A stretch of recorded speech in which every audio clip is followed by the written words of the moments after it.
feeling? Pretty good. Just a few good days of work. Just getting prepared. What's the plan going forward for you this week? I mean, how active are you going to be at practice and between preparation and rest and recovery? Oh, I'm participating in everything. There's light practice today. Over the next few days we'll definitely ramp it up, I assume, and I'm in everything. So I'm ready to go. You called those 4 days in between games 2 and game 4 hell for you. Was that because you weren't able to be on the court, or because the training you were going through was so arduous? It was a combination of things, more or less. The biggest frustration for me was not being able to go out there and be out there for my teammates, and then dealing with body issues and being hurt just sucks, especially in a time like that. So it was more or less a combination of that, and then also the rigorous schedule that I had. When you're injured, you have to do a lot more than you would usually do to get prepared for a game. So it was just a learning experience, to say the least. But it was just a test of my will, and I was very resilient in what I was doing, and hopefully going forward I don't have any relapses with my knee. So. Do you think that's a solid roadmap to follow, though? Whatever type of training that you kind of added in between games 2 and 4 to use that getting ready for the finals? Absolutely. Some things happen unexpectedly, but I believe things happen for a reason. And like I said, it was just the biggest learning experience for me. And, the situation wasn't ideal, but I just took it as a lesson learned, and going forward, just knowing what I need to do in order to be prepared for games. How much do you think you'll be on Steph Curry in this series?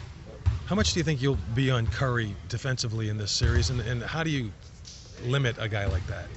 Well, it's a total team effort. Obviously, I will be starting out on him, and whatever happens, going forward throughout the game, we'll make adjustments. But for me, it's just whenever we are guarding him, it just takes a total team effort and team defense to kind of limit his touches and limit his shots. He does a great job of getting open, and as if not the quickest release I've ever seen. And he just knocks down shots, tough shots as well. So it's a total team effort.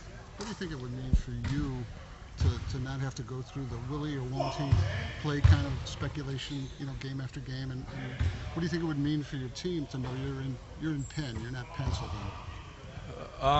in?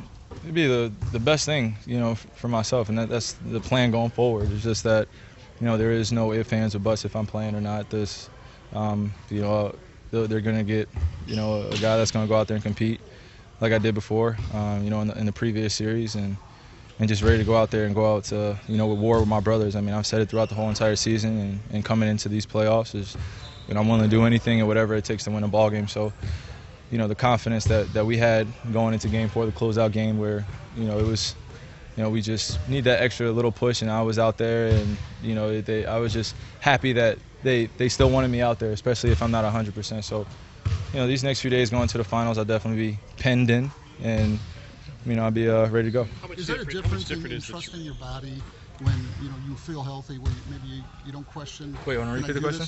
Repeat it. Are there situations in games where if you can trust your body, you don't have to think or wonder if I can do this? Well, absolutely. That's what makes all the preparation that you put in, and it's basketball for me is all based off instincts, and going out there and when you're playing hurt, it's a mental struggle and a mental game that you're playing with yourself. You're trying to convince yourself, like, I can one dribble pull up or come off this screen, and your mind is thinking one thing and your body just won't allow you to do it. So when they're in line, it's just it's the utmost confidence, and for me it's the biggest thing, because my game is predicated on stopping and going and being able to finish at the rim and make plays. So now that I'm getting the confidence back and playing almost every single day and preparing again, I think that's the biggest drop off for me, is that I wasn't allowed to prepare.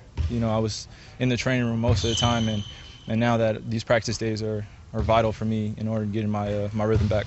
Is your confidence back where it used to be, as far as the confidence? Never left, man. The confidence in your body to get out there and do what you is that back to, or is it still growing? I'm in a good spot. I'm in a good spot right now. I'm really happy, especially where I am.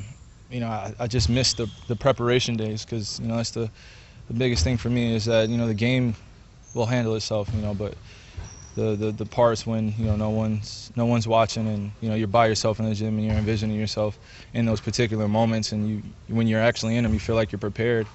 It's nothing like it. So I definitely just missed being out there with my teammates and preparing, by myself as well. And seeing the basketball go in and practicing until it becomes perfect. Then in the game it just becomes easy. So. How much different was the treatment after Florida than before the trip? We just got with the right people and got things done in terms of what I need to do in order for my knee to feel better. You waited 4 years to get to the playoffs. You had obviously 30 points in your first game. What's the experience been like for you since that game, and just how difficult has it been just that it hasn't gone maybe the way you wanted to? The what? The first game? Who's that? The first game against Boston, you had 30 points in the playoffs. Oh yeah. And then What about it? then, I said, what's it been like? Just It's been there's no time to celebrate. It's just like there's no in between time or time to you reflect on the game, and now it's time to move forward. So that's what I've probably learned most about the playoffs, is that one good game in a series is good for one day, everyone talks about it, and then now it's about the next game and who's matching up and what's going to happen. So it's all about just moving to the next game and on to the next one mentality. So you mentioned your brothers the other night. LeBron wanted the goal was to get Joe Harris in the game. What does that say about the closeness of you guys? Oh, that we all care for one another. It was good to see Joe out there, and that was our motivation to get him out there. We just wanted to get the series done with and get our young guys some playing time. Guy, in the Chicago series, you guarded Dunleavy. In Game 4, you guarded Kent Bazemore. How comfortable are you guarding bigger, taller offensive players? I mean, it's whatever's needed for the team. I mean, as long as I'm contesting and I could, stay in front of the guys and not let my team down defensively on especially on that end. I mean, I'm just gonna guard whoever coach wants me to be on. Hey, Kyrie, you've been a teammate with Bron for a year now. You played against him. You've watched him from afar. Is he better than ever? What do you mean, like the best ever? Or No, like just, is he playing at a level that we haven't seen out of him before?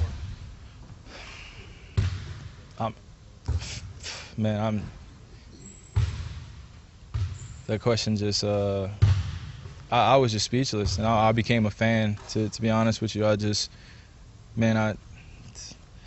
told him that it was just it's a different feeling when you're on the team with someone that you've watched for so long, and when you get to see them up close, and the work that he puts in, the dedication that he has, and the drive and the will that he has, and he literally, I feel like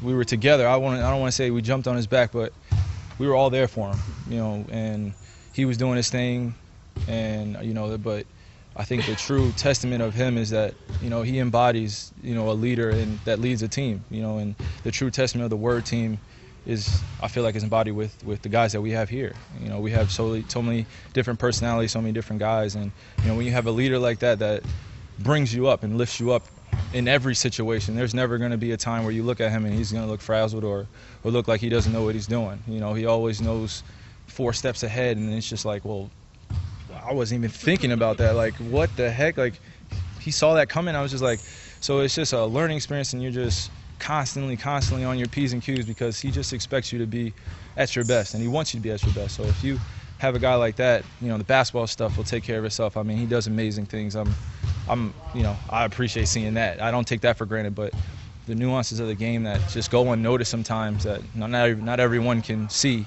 or experience, it's a different feeling. One question. Is there a specific moment that you can kind of go back to, be like, wow, this guy really gets it on a level that most people won't even understand? Is there like a certain moment or time that you can really think of? Great speech by me, by the way. That was just, because it really came from the heart, like that. Crazy, but no, it's just every moment that you learn to appreciate.